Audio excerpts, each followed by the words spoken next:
that we cannot rest on our laurels. There are issues that we are supposed to deal with, and those issues may not end with us when you consider what colonization has done. So we really have this gigantic project ahead of us, which if we don't take it seriously, it will leave us behind. Now, without much ado, ladies and gentlemen, let me take you to the point where I'd like to welcome again officially after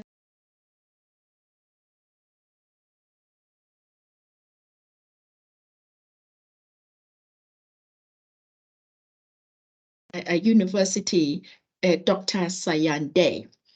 In terms of who Dr. Sayan Day is, he is currently working as an assistant professor in post-colonial literature and cultural studies in the Department of Language and Literature, Alliance University in Bangalore. He recently completed his postdoctoral fellowship from the Wits Center for Diversity Studies, University of the Witwatersrand.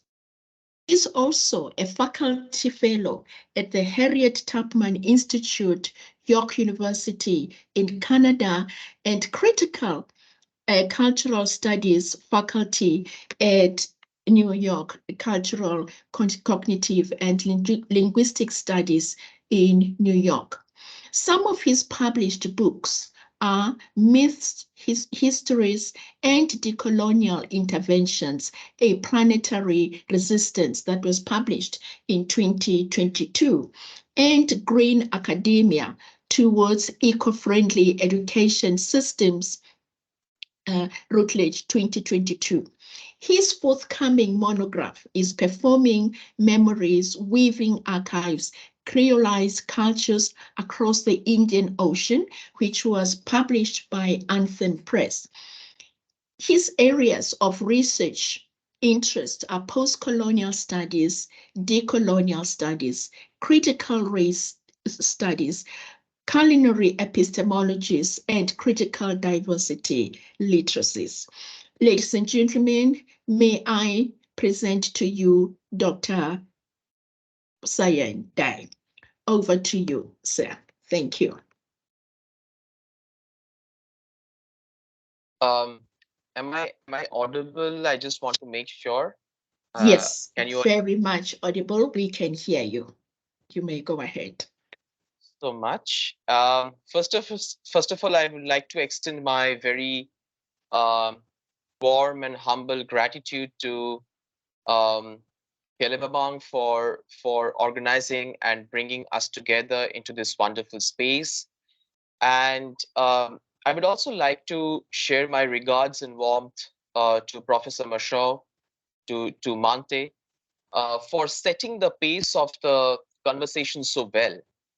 And as Mante mentioned that, yeah, it's true, as per the global standards, we need to make the guests feel hospitable, but also I believe, and I very much acknowledge and cherish the fact that we have been so well unsettled by Professor Mashaw, because when we engage with the different trajectories, the different perspectives of decolonial thinking and acting, what is important is that we welcome each other, we warmly embrace each other, not through the zones of comfort, but through the zones of discomforts and unsettlements.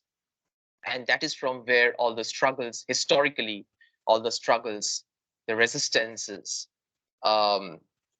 against colonization got initiated. Prior to getting into the details of my reflections, what I want to share with all of you are the set of positionalities from where I am speaking today. Who am I? From where do I think? And why exactly today I'm here to speak on the different practices of decolonization to be very specific and precise. Now, in the descriptor of the topic that I shared, that is there on the poster, it says that I want to speak about, or I'm about to speak about, the different aspects of, or the different ways in which decolonization can be practically implemented within the different contexts in South Africa in terms of decolonizing education systems, in terms of decolonizing curriculums and pedagogies. But I also want to clarify and want to make sure that I don't sound like a sermon preacher here. I don't sound like someone who comes here and wants to teach and sort of enlighten the people about how to decolonize education systems. No, my intention is not at all that. My intention here is centrally to open up a very collaborative, a collective, and an invitational space where we can share each other's experiences and we can consistently find ways to develop, to design, to co-design rather, the various planetary perspectives, the planetary elements, the planetary trajectories through which we can collectively decolonize our respective knowledge-making spaces. Now, as a result, to be precise, I am from India. I'm from the city of Kolkata, West Bengal. And my understanding, my engagement with this whole notion, with this whole paradigm of decolonizing education systems rightly started from my very childhood days. And I would like to start with an anecdote, a personal anecdote, to further contextualize my reflections and arguments in due course of time. So when I was 5 years old, I was diagnosed with this neurological disease of epilepsy. And as a result of that, what happened was I started developing a lot of physical and psychological complications in terms of failing to retain much of the thoughts and ideas, developing speech defects in terms of stammering and other forms of speech defects in due course. Physically, I was obese, which was another a sort of physical problem that I developed due to the heavy dosages of the medicines that I was taking for the sake of these problems, for this neurological challenge. And there were several other issues as well. Now, as a result, what happened, my presence, my way of existence, my vision towards life, my experiences, the way of experiencing the societies and cultures around me did not match or did not fit within the established mainstream able-bodied or colonially structured able-bodied notions of existence. So I was rejected, I was mocked, I was silenced in due course because the society expected me to behave in a certain way so that they can establish this whole lens or this whole narrative of sympathy towards me and try to manipulate my existence, try to control my existence, and channelize my existence in the ways they want it to be. But fortunately for me, and unfortunately for them who tried to do that, it did not really happen in that way. I was resistant, I was critical. I knew I had challenges, but I was persistent as well in terms of my learning, in terms of my moving forward. And that obviously sort of disappointed a lot of people, a lot of structures, a lot of ideologies around me because I did not fit those existent notions of being unfit, of being uncritical, because in the society's eyes, I was a disabled body and mind. Now, why I start with this story is to show that how this whole notion of being able-bodied, the whole notion of being intelligent, the notions of being capable, which are often structured, which are often layered, in terms of defining a standard education system or a standard knowledge production system across India and across other parts of the world is very colonially constructed, is very colonially perceived, are very much fed into these hierarchies that were once constructed by the European colonizers and were unleashed across the world. Now, this is when, at the very unconscious or subconscious state, I felt as a child that it is important that the established mainstream education system is not meant for me. It is important for me to explore and understand the various tangential pathways of knowledge making systems. It's important to acknowledge the various tangential pathways, the various critically diverse pathways through which we can learn, care, and share. And it is gradually with the passage of time where I developed this interest, where I understood a provocation that it is important for me and also a lot of people like me around to engage and start questioning the colonially constructed education system in contemporary India. Now, as I shared that I am specifically going to speak about the questions of praxis. Now, as on the one side, I can't deny the fact that historically there have been so many initiatives and movements, and a lot of them are very successful in terms of decolonizing the knowledge systems around us.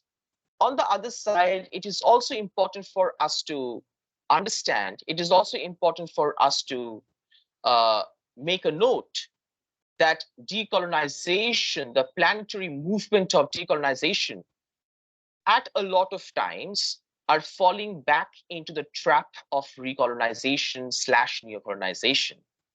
To explain further, what I mean by this argument is that we see that in the process of decolonizing, again, we are going back to those colonially constructed notions of celebrityship, colonially constructed notions of ownership of ideas and perspectives, colonially constructed attitudes of imposing one particular definition and globally channelizing them as the most authentic at the cost of other definitions of decoloniality. And this has been happening now for quite a long period of time, where we are trying to, in the name of decolonization, we are trying to go back and reconfiguring the old, rotten, toxic perspectives of colonial methods of knowledge production. And people have already started writing about that. People are talking against decolonization. People are trying to point out that decolonization is not a metaphor and how it is important to demetaphorize decolonization and in several other dimensions and perspectives. Now, this realization is very crucial and this realization is important. And I personally feel, again, very important because those of you who follow news on a regular basis, those who take some interest about the different sort of political, social, cultural developments and fragmentations and tensions that have been occurring in India for the past couple of decades, especially at least by past one decade under the regime of the contemporary of the current right-wing government. You will notice that how the contemporary right-wing government in India is playing out this whole fraudulent pseudo-decolonial agenda in order to propagate a particular, to propagate the domination and the dictation of a particular language, propagate the domination and the dictation of a particular religious ideology, certain specific sciences, certain specific histories, certain specific technologies, and various other forms of knowledge development. And they're all doing it under this whole blanket of decolonization. So in a nutshell, what they're basically trying to project to the world is that a decolonial India is an India with a single religion. A decolonial India is an India with a single culture, with a single lifestyle, with single knowledge making spaces. There is no diversity in a decolonial India, which is absolutely a very fraudulent and a distorted image of what India used to be in the pre-colonial era. Obviously, the purpose of saying this is not to give you all a very romanticized, perfect picture of pre-colonial India. Obviously, in pre-colonial India, racism was very much there. Racism did not come to India with the colonizers, and racism is still very much there in India through different dimensions and dynamics. In pre-colonial India, the caste issue was very much there, and caste and race very much worked in tandem with each other in pre-colonial India as well. But their lack of diversity that is sort of packaged under this whole project of pseudo decolonization in contemporary India in the name of pre-colonial India is very, very problematic in various ways. I'm not going there into much of those sort of details, but I'm going to specifically focus what impact this pseudo decolonization has caused on the education system of the country. And the purpose of sharing this in the Indian context is to invite you all to think also if there are overlaps in the context of South Africa, obviously in other contexts and other perspectives. If there are spaces where we can come together, think together, generate transcontinental, transnational solidarities towards working together towards our respective societies and bring practical transformations together. Now, again, I would like to invite you to look into what has been happening in India recently in terms of transforming the curriculums and pedagogies in the name of indigenous sciences, indigenous histories, and indigenous literatures and indigenous technologies. In the early part of this year, one of the pioneering educational bodies who basically looks after the standards and who basically look after the various contents of the school textbooks across the schools in India. It's called NCERT, the name of the organization. The National Council for Education, Research and Training. They all of a sudden declared that while revising the syllabus of different subjects, and as they started revising the syllabus of the history books, they all of a sudden declared that it is not necessary to study selective Muslim histories or Islamic histories in India anymore. The Islamic histories that document the tortures, the Islamic histories that document the murders and the killings of Muslim people in India by the Hindus and by the other religious communities were very strategically removed from the history books.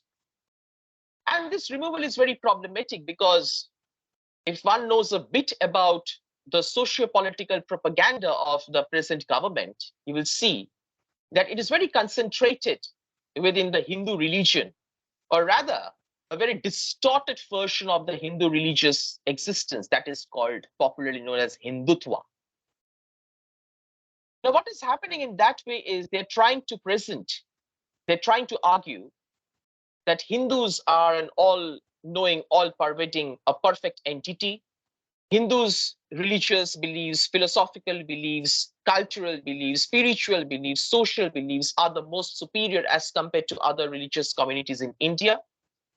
And therefore, they should get the ultimate preference in every aspect of knowledge-making processes, whether in terms of curriculums, whether in terms of pedagogies, and whether in other aspects of existence. And this is how strategically, and this whole Hindutva is not only how to distort Hinduism is by nurturing a very toxic anti-Muslim or Islamophobic sort of attitude and approach within the existent spaces of the country in terms of canceling their cultures, traditions, lifestyles, knowledge systems, histories, etc.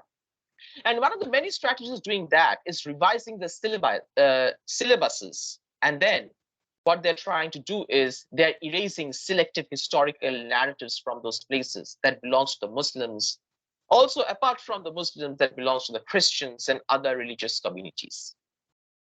And this, to justify this, they're saying that this is the form of true decolonization in the Indian context, where we are trying to re-indigenize India, where we're trying to, revamp and revive the glorifying past, the glorifying Hindu past of India, which is absolutely fraudulent, which is absolutely problematic, and it's a misleading history, to be precise.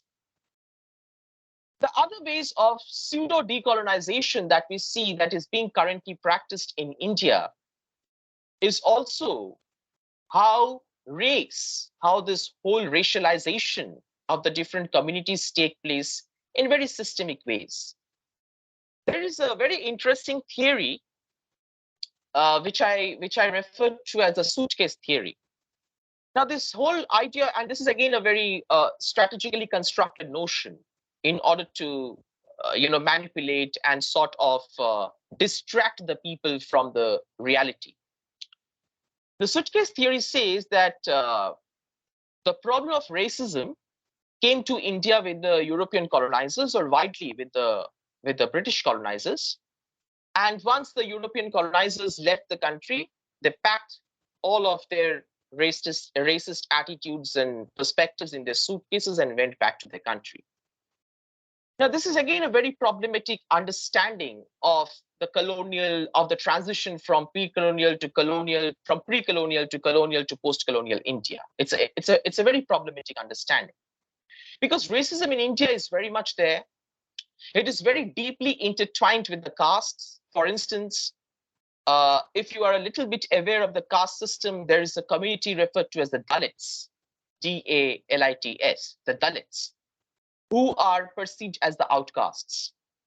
And the way they are treated, the way they are dehumanized, the way they are silenced and sort of criminalized as uncultured, as backward, is not just a form of unleashing caste hierarchy, but is also very deeply a racist approach as well, where they're also mocked because of their dark skin colors, where they're mocked because of their hairstyles, of their anatomical structures, etc. So race is very much intertwined in the caste system, and it has been historically in that way since the pre-colonial times. Number two thing is, we see how racism works out is also in a form of xenophobia. There are certain parts of India, let's say the northeastern parts of India to be very precise and particular, where if you look at the physical features of the people who are indigenous to those places, they have a very Mongoloid origin of their sort of Mongoloid genetic origin.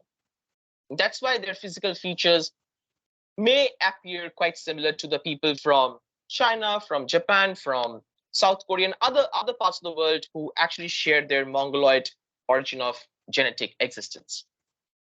And if you look at them, they are subjected to, historically, they have been subject to endless forms of racism in the country. Especially, it got further or rapidly aggravated with the outbreak of COVID-19, when they were subjected to different forms of, they were thrown out of their jobs, they were thrown out of their houses, they were thrown out of their educational institutions, they were physically, psychologically, and sexually harassed openly out in the streets because their physical features matched with the Chinese, and they were actually presumed as the carriers, potential carriers, and the sources of the spread of coronavirus in India.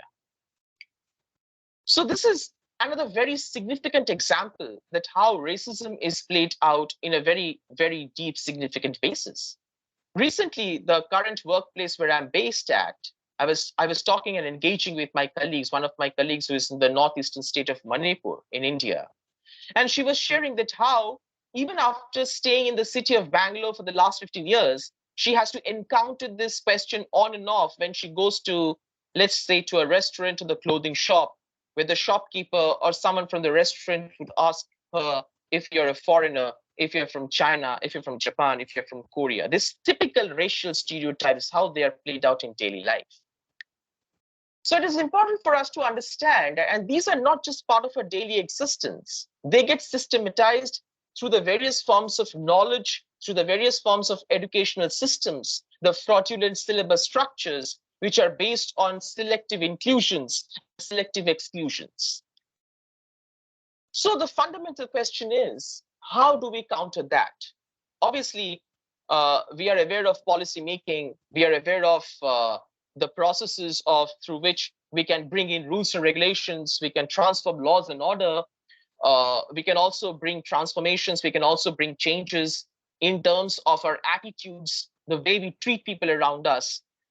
And a lot of laws and order has already been structured. A lot of laws and a lot of rules and regulations have already been constructed in order to bring these transformations in daily life, or to transform the attitudes, these racialized, colonially reconfigured attitudes of, towards each other in daily life. But nothing much has happened. And this lackness is due to the lack of understanding the practical ways of decolonizing.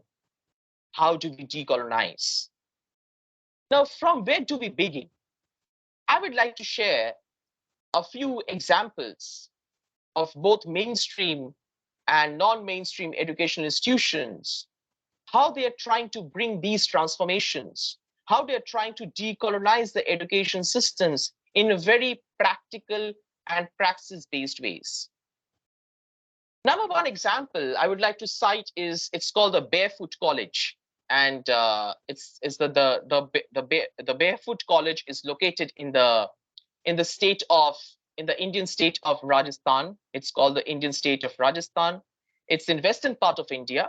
If you just open the Indian map, you will see it's in the western part of India.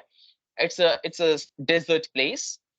In 1972, there was a Barefoot College organization who came together. There were a group of educationists, there were a group of entrepreneurs and social activists from different parts of India, including from different other localities of Rajasthan, who basically came together, and they wanted to find out and collectively brainstorm that how to change this whole process of rote learning in India. This whole process of rote learning, learning for the sake of degrees, learning for the sake of jobs, learning for the sake of just earning money, becoming market objects, selling themselves, selling others. How to deviate from this mechanical, capitalistic, colonialist notion of knowledge production. And they decided that they will try to build up a possible educational structure, and they would experimentally start from Rajasthan, which will actually not look or focus on the degrees of the people, which will not essentially focus on the percentage of marks, which will not essentially focus on grades, which will not essentially focus on the number of certificates and the medals that have been won. But it will focus on the practical attitude of the people. It will focus on transforming the practical ways of existence, and most importantly, to build hands-on learning experiences. How to build hands-on learning experiences. And Rajasthan was chosen as the first site of starting this education project, because it is one of the many states in India which are absolutely fraught with extremely high caste conflicts, cultural conflicts, and religious conflicts. Now, there is a location in Rajasthan, in the state of Rajasthan. It's called Tilonia, Tilonia, Tilonia. Now, that is the place from where they started working. Now, when they went into the place, their initial idea, because Tilonia is a very drought-prone region. It's very dry, extremely scarce rainfall. Every year, prior to the beginning of the school, every year, so many farmers would commit suicide because of lack of food, lack of cell, and all those frustrations and depression. So they thought that is one of the best places to begin the process, to bring all the people together, to revive the natural surroundings there, to sort of overcome the deserted topography of that place, and try to make it as sustainable as possible. But when they went in, they realized that drought is not the only problem there. The problems are much deeper, much more complicated. There are deep caste issues, class issues, gender issues, racial issues, and there are so many layers and sub-layers of complexities out there. Now, when they started inviting the people to join their project, the high caste people would say, yes, we are interested to join the project, but you cannot recruit the low caste people. The low caste people would say that, yes, we are interested in the project, but you have to keep out the high caste people, because if they are in, they would not let us work. The Hindus would say that we are not going to work with the Muslims. The Muslims would say we are not going to work with the Hindus. The women would say that we don't want to work with the men side by side, because they often subject us to various forms of sexual tortures and physical harassments and psychological harassments. They would steal our money. They would not pay us properly. And on the other side, the men would say that it is not right, culturally appropriate for the women of the households to work and participate in the process of this revival, in the process of this building the barefoot college right there. And all of these complications were there. Now, gradually, the Barefoot College team realized that they're not just fighting against drought, a natural calamity, but they're fighting against a whole set of human calamities that have been existent since the pre-colonial times and has undergone further aggravation, further fragmentation through the colonial into the post-colonial times. So it's a massive, complex form of resistance.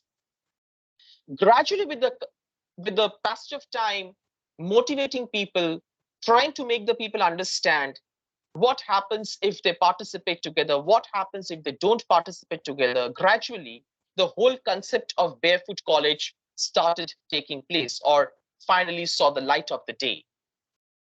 Now, in 1972, it became, the stones were laid, the foundational stones were laid. In 1973, it became fully functional.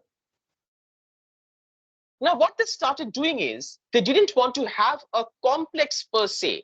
If you look at unlike the present day universities, not all, but a lot of the universities which are sort of restricted physically within a complex, they did not want to have a complex per se.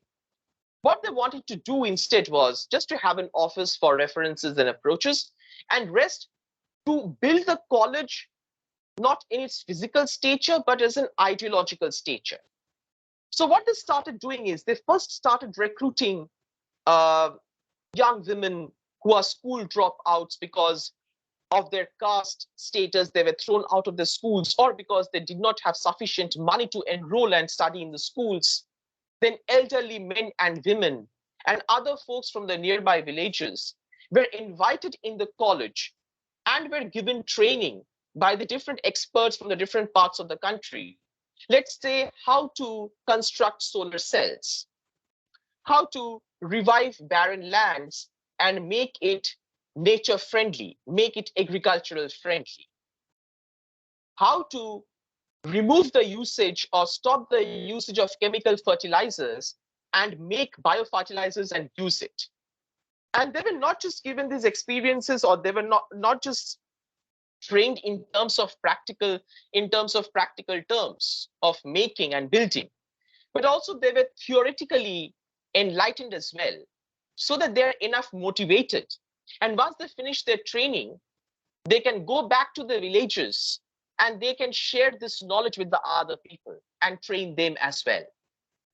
And today, if you just look on the website about Barefoot College, you will see that the whole college, this whole idea of this non-institutionalized, non-linear, and decolonial pattern of learning is not only restricted within India, but it has spread across almost every continent in the world.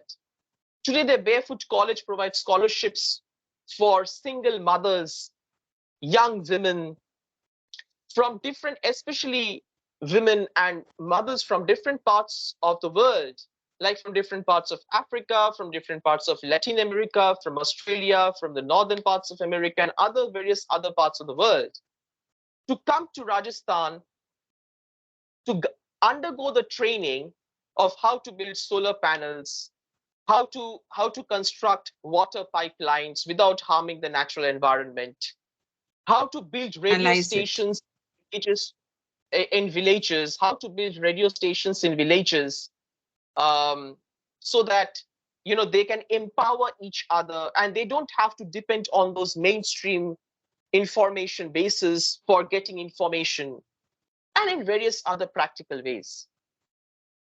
And they train, their work is to go back and train their fellows. That is how we multiply these acts of decolonization. Now, this is one example.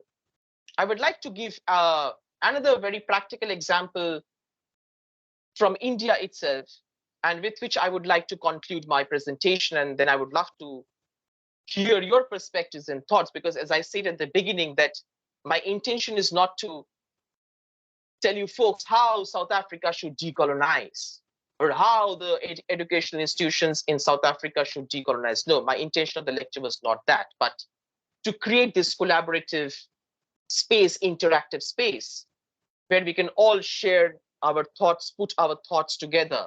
There could be conflicts, there could be tensions, there could be agreements and disagreements. But that is how we all come together. So with one last example, there is another space, there is another place called the Sarang School, Sarang, Sarang, Sarang School in southern part of the country, in India, in a state called Kerala. Now, the Sarang School was started, in a district in Kerala, which was totally taken over by the forest mafias. They were cutting down the trees. They totally finished off the forest, the wildlife, the nature, to take the woods and sell it here and there. And we know what the mafias do, right? They were taken over by the forest mafias. And there was a couple who used to stay in the forest, I mean, around that forest place, in a village that was nearby to that forest. And they used to work in a very good government school there. They were earning well and they were financially very well to do. But they were not happy with the job. They felt that, what is the value of my education? What is the value of my profession if I can't practically help in transformations? If I can't practically, be there and stop the violation of the nature? And that is when they decided to leave their school and start their own school project of reviving the nature that had been consistently finished off by the forest mafias, who would take the woods. They would, and all of and a majority, not all, but a majority of their buyers were based in the United States, in the different parts of the Europe and other parts of the global north. A majority of their customer base was in the parts of the global north. The later investigations revealed that.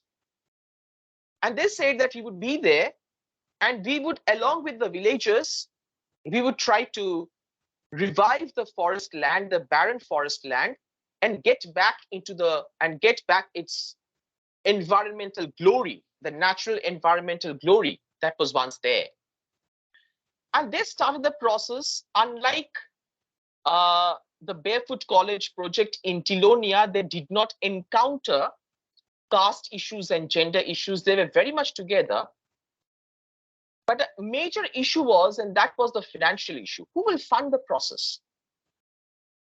Now, obviously, the government is not going to fund them, because when they have stopped the forest mafias from coming into the forest, when they started resisting the forest mafias coming into the forest, they were basically causing a barrier to a lot of the unofficial, under the table, corrupted projects of the government, right? Because in all of these cases, we know how it works out.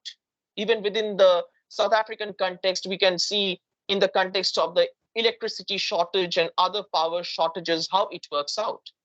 It's a very sort of collaborative project where top to bottom people from the higher ends to the lower ends are a part of this whole corruption project. And that was the same here as well, in a different context for sure. Then gradually, with the passage of time, they started, investing from the savings that they gathered for working throughout their life in the government school. And then the villagers came in with whatever little bit of resources they could contribute towards the revival of the forest land there. And the revival process took place in a very well constructed and strategic way. It was not just about planting trees, clearing lands, pouring biofertilizers, etc.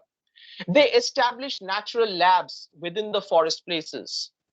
They started training the villages. They started bringing in experts from other parts of India to allow the villagers to understand how they can scientifically revive the forest lands without harming the natural environment.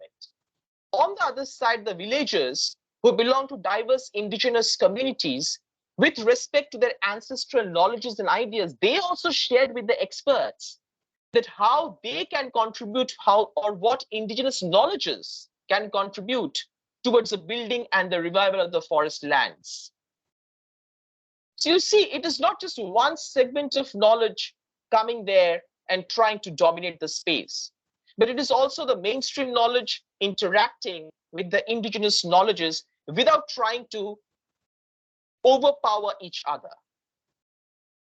Now, in this way, over the course of next 20 years, again, if you look at the Sayan School project, if you just look online, you will see how over the course of next 20, 25 years, the whole scenario changed. The barrenness was vanished. The forest, the nature, the ecology and environment was so wonderfully, deeply and diversely revived. And today what happens, the Sayan School, they, apart from having students, training the students in how to live in a ecologically sustainable and balanced ways in life, they also organize workshops, summer schools, and cultural like tours for teachers, for parents, for students, for children, just visitors from India and across the world, to show them how practically sustainable ways of living is possible, how practically it is possible to do away with those Eurocentric, colonially structured notions of comforts of modern day existence, or the capitalistic notions of modern day existence, and live within these spaces. And through their houses, naturally cooled houses, naturally constructed classrooms within the natural environment, and through various other examples, they have set it up to show that how to decolonize and indigenize our ways of existence without compromising with the necessity of the present day requirements of existence. Yes, they have internet facilities, they have computer facilities, they have all the basic necessities, they have good electricity supply through the solar panels and the solar plants that they have established within that Sayan School campus, which is again per se is not a campus. It's actually a part of the forest land that functions as a school for them.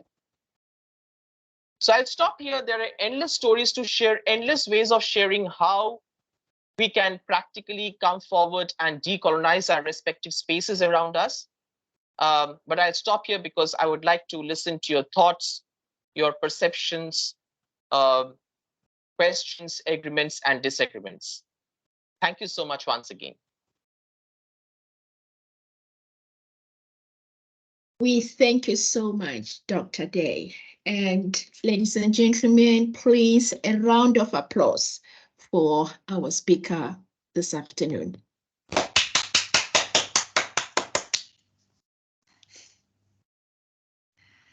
That's not enough. I'm sure we can do better than that. Before we go into the question and answer series, Dr. Day, thank you so much. If you may allow me to say this before I allow my colleagues to start, I really appreciated you starting your talk by saying that this is a shared platform, and you went on to demonstrate what you mean by a shared platform. Because today, as we are sitting here at a university, sometimes we forget that people out there, we need to work hand in hand with them. So, the word share may not necessarily say it as it really is, but it's when we start practicing it that it begins to gain momentum and the meaning that it's supposed to mean. And your anecdote about being a 5-year-old with that condition, epilepsy and the like, and how the community looked at you, viewed you, thought they could think for you, do things for you because you can do it. Isn't it reflective of what coloniality has done for us? Because when, Westernization reached other areas of the world, didn't they approach other places in the universe as places that do not have a culture of their own, as places that do not have religion of their own, as places that do not have schools of their own, so that it became very important for them to impose their own idea of how life is supposed to be. So, this is an ongoing project, as I said in my opening remarks and the like, and I will leave it right there. Already I see a hand up. Gele, would you assist me with the hands as people raise their hands and the like? And we will start off with Thelma. Thelma Mott, please feel free to go ahead. Thank you. Dr. Day, I just wanted to thank you. I thought that was such an interesting talk and such a privilege to hear it. And I've always been very interested in Indian literature, and I follow with alarm what Indian politics and the rise of anti-Islamic feeling in India is very concerning. Yeah, very interesting and just so nice to have somebody like you here. And I also appreciated the opening address by the UNISA academic who spoke about how the North often discredits or shows a lack of interest in what's happening in the South. And that's what I'm very aware of, sending things to northern journals, and they say make it more globally of importance. And I don't see how what we're doing in South Africa in research is not of global importance, and when they say of global importance, what editors often mean is that they want it to be about them, actually, about what's happening in Sweden or Norway or, so that's just something I do notice.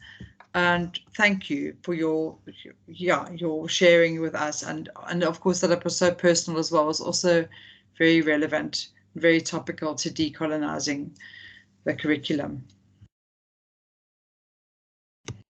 No, yeah, thank you so much for your very kind words. I really appreciate especially the perspective that you just raised in terms of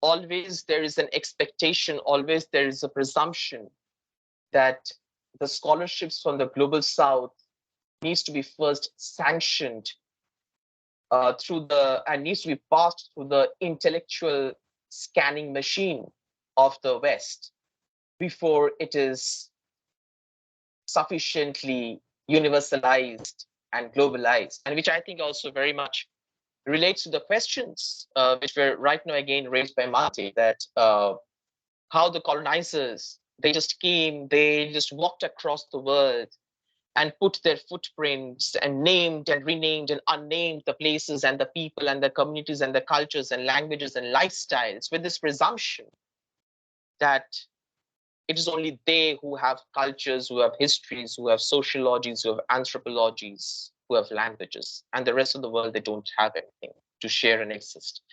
And this sort of notion is very much prevalent in very systemic, very institutionalized ways, through journals, through classroom pedagogies, through recruitment procedures, through just existing, trying to coexist in a social space. The sort of racial, the cultural dynamics, the political dynamics that we see in South Africa and India. in other parts of the world. They are quite alarming. Yes, we are decolonizing. We are trying to decolonize through different ways. In some aspects, we are successful. In some aspects, we are failing, which is obviously a part of the whole experiential process. But we have to understand it is not enough. Whatever we do, it's not enough. We need to keep on persisting and pushing. And these are the spaces where we can come, unpack, share, learn, unlearn, and relearn with each other. And so I really appreciate your pointers. Thank you so much.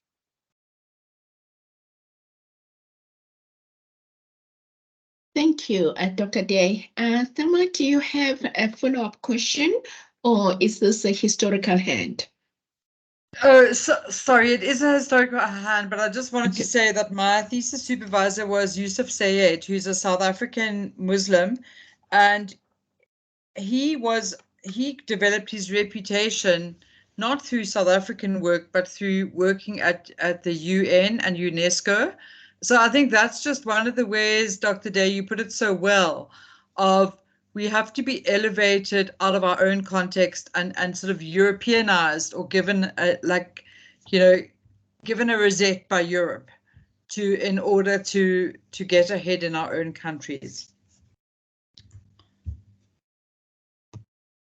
True.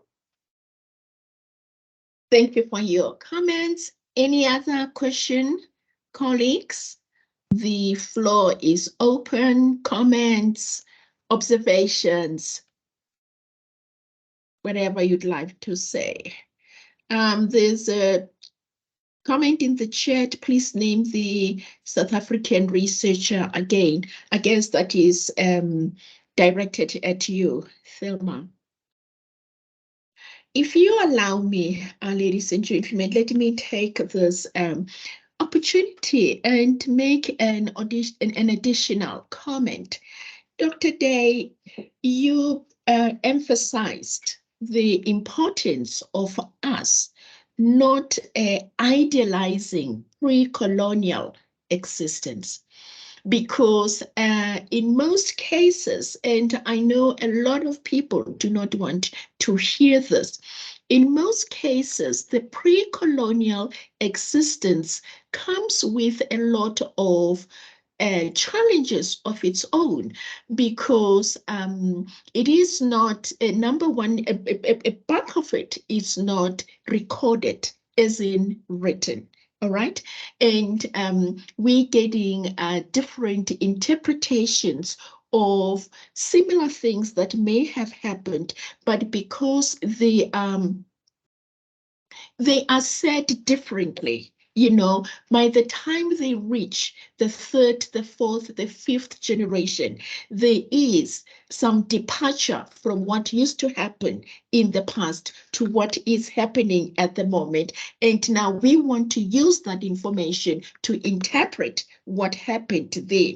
And I thought this was quite instructive in the sense that sometimes a lot of energy goes into arguments about, no, this is not what it meant, this is what it meant, and you know, all of those things are very important and also they illustrate how much of responsibility we have as a people who are trying, you know, to establish ourselves. And I'm using the word trying very carefully, not to say that we can't do it, but to say that given the challenges that are there, we are rising against these challenges. Any you know, comment on that? Sure. I think that's a wonderful point that you shared, because what we often end up doing is, it's important that we take into account our histories, our personal histories, our collective histories. But it is also important for us to be very critical of what we think about our past, our present, and the future. And we are often very uncritically critical in that approach. And what I mean by uncritically critical is that a lot of times to present a critique of to critique the present scenarios. Let's say we are critiquing a certain social political scenario in the present. To present a critique of the future, we often become uncritical of the past. A lot of times we become over romanticized, too much occupied, too much carried away by a lot of narratives from the past, which also can, on many occasions, not can, in fact, on many occasions, prove to be a cause of a lot of problems in the present and the future, and which we fail to realize, whether it's consciously or unconsciously. As on the one side, we engage with the past, we think about the past, we think about the different experiences of the past. It is also important to simultaneously understand its relevance, not only in the past, but also in the present. And that is where, and the moment, and on a lot of occasions, because of our over romanticized engagement with the present, we totally discard the past. On an over romanticized engagement with the past, we discard the present. And that is what I specifically term this whole attitude as being uncritically critical, where I'm selectively critical about certain things and I'm selectively uncritical about certain things. And I find this, at least with my experiences in the Indian knowledge development scenario, quite problematic and alarming. And this is a sort of attitude, in fact, which has been very much used by the contemporary government in India to sort of advertise and project their whole idea of pseudo decolonization across the country and the world.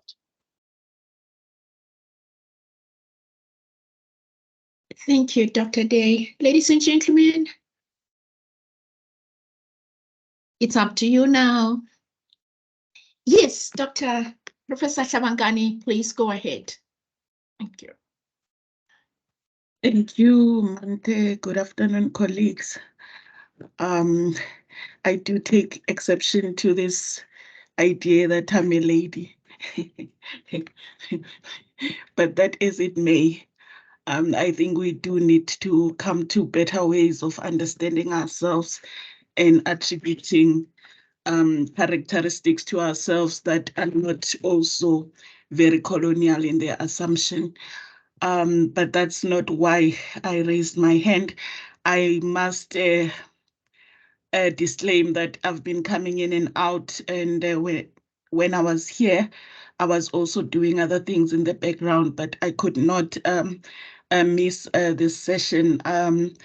Dr. Day's work, I'm very aware of from VETS, from the time that he was at VETS not long ago.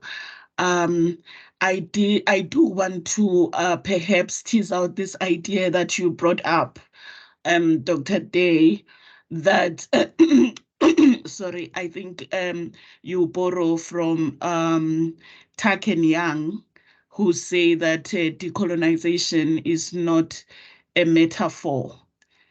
And my continued reading of them is that they then said that rather decolonization is the repatriation of land to those who have been dispossessed, and the life ways, that attain to being in relationship with in relationship that is not colonial with the land. And as such, then the question that I would have is, what do you make of that, and how do you perhaps bring it to this very idea that was raised about pre-colonial and decolonial, and perhaps the values that are implicit, before that we could glean from before the disruption that was very violent in its own way, was birthing a different in fact, that can be qualitatively characterized as one of individualism, one of binaries, one of hierarchy, one of separation and things like that. I suppose then my question is twofold. How do you bring that assertion by Young and Tuck into a conversation with your thesis? But beyond that, can we not deduce that a different world order was introduced, one that may actually be diametrically opposed to what we have, what was at that juncture? I'm here trying to also read through this question about pre-colonial and decolonial and post-colonial via critical whiteness studies as well, and the assertions thereof. What does it mean to be white in the world, and the kinds of impacts then that this has on life in general. Thank you. Thank you. Thank you so much for this very interesting observation and question. See, a few things we have to understand, and at least that is how I look into it. Obviously, it doesn't mean that all of you have to agree. You can just all of you disagree with it. At least the way I look at it, and that is where my whole argument about practically decolonizing comes from, is when we talk about reviving the lands, reviving the nature, reviving the culture, and reviving the knowledge systems and freeing them from the clutches of the various forms of colonial entanglements that we still see. We have to understand that in the present state, on a lot of occasions, not every, but on a lot of occasions, the colonial element and the decolonial element and the pre-colonial element are so diluted, are so complex, are so entangled, that it's very difficult to make a separation. And even if we make a separation, it's very complex to sort of logically define or logically sort of present their existence and their value. Now, what I mean by this is, in our everyday ways of life, the different forms of technologies, the different forms of perspectives, the different lenses that we use to produce knowledge in our daily life, even when we are engaging with the question of decolonization, a lot of this emerged with the coming of colonization, with the spreading of colonization. And while decolonizing, that is where the critical aspect comes into being, the practical aspect comes into being. We often realize there are certain components which cannot be entirely decolonized, which needs to be accepted, which needs to be presented as it is. But also, we also see simultaneously what are the prospects and what are the spaces that needs to be decolonized. Now, when it comes to the question of lands and giving back the lands to the people whom it belonged to, is actually a very complex and controversial space to engage with. And I'm not saying it's not possible. I'm not saying that it's impossible. I'm not rejecting the possibility, but also trying to focus on the question or focus on the aspect that it's not easy as it is being said. When I write this point, giving back the land to the people where it belongs, it may gain a lot of applause. It may gain a lot of citations and quotations in the paper. But when it comes to the practical application, there are multiple challenges. The questions with the ownership, the questions with individual and collective ownership, the questions with respect to the present status of the lands, their utility, what are they used for, who are occupying the lands, what are they occupying it for, and so many ample of multiple layers, perspectives, and questions. that was precisely also a kind of challenge, not entirely, but a kind of challenge that was encountered by the barefoot people in one of those districts of Rajasthan, in the state of Rajasthan that I mentioned, where people were consistently fighting about their space, about the place, about their voices, about their cultures, about their existence, about their footprints, about the prints of their ideas and ideologies out there. So I think coming back to the question of, as you brought with through the article of the Tuck and Young, and as you're right, I shared this idea of decolonizing. Decolonization is not a metaphor from that particular work, which obviously doesn't mean that I'm uncritical of the work. Obviously, when we say giving back the lands to the people whom they belong, giving back the knowledge system to whom it belongs, is again a very deeply entangled question. And if you ask me, how do we do that? To be very honest, to be very straightforward, I do not have an immediate answer. In fact, I would come up with a counter question. Is it at all possible to do that? If yes, where to begin is often a question that I ask to myself. And I think for the beginning point is self-reflection. When I propose an idea, my phenomenon of understanding practical decolonization invites me to think, invites me to reflect, that to start with the process of self-reflection, am I decolonized enough to tell and talk to people about decolonization? Am I decolonized enough?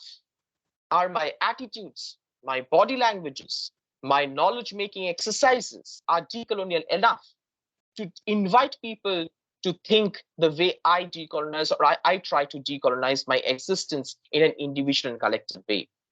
Probably self-reflection is a good place to begin with our understandings of practical decolonization, whether we are talking about knowledge systems, lands, races, cultures, spaces, places, etc. So I don't know if this sort of very jumbled answer sort of answered your question. Coloniality is very jumbled.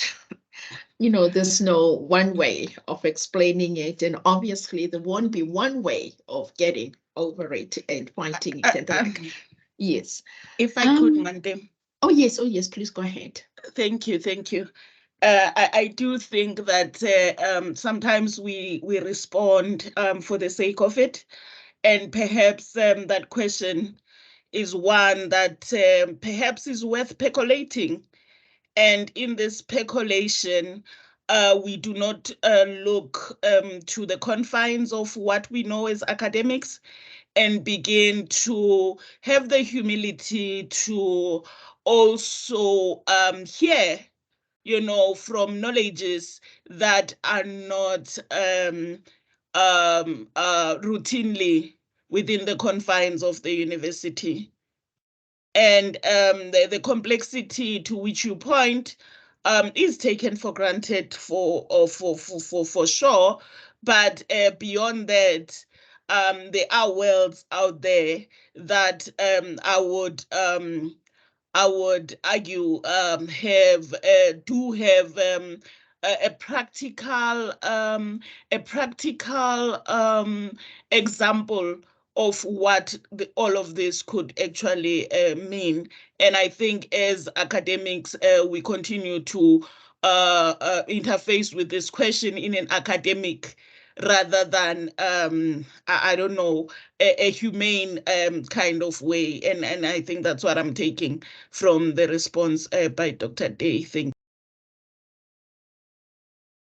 you. I will now call on Anemi Bear, and followed by Thelma Mott and Kumalo S. We will end with Kumalo S, given the time. Now it's 12:53. Thank you. Anemi, if you may go ahead, please.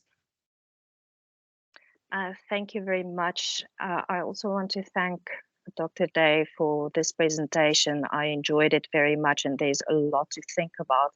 I appreciate especially the focus on practice, because decolonization has such has been emphasized in terms of thinking and in terms of knowledge production, that it is certainly time for it to move into a kind of action and a kind of practice change. So I appreciate that very much.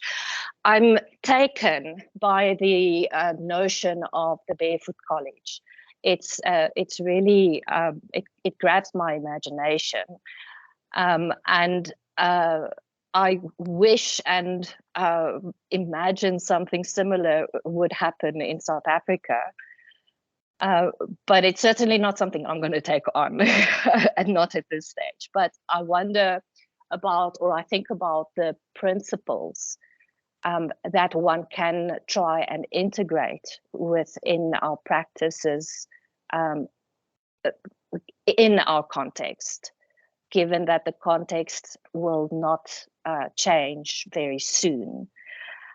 So with that, I mean, especially the fact that we are so institutionalized, and that we function and operate within fixed structures, including fixed buildings, including fixed organizational networks and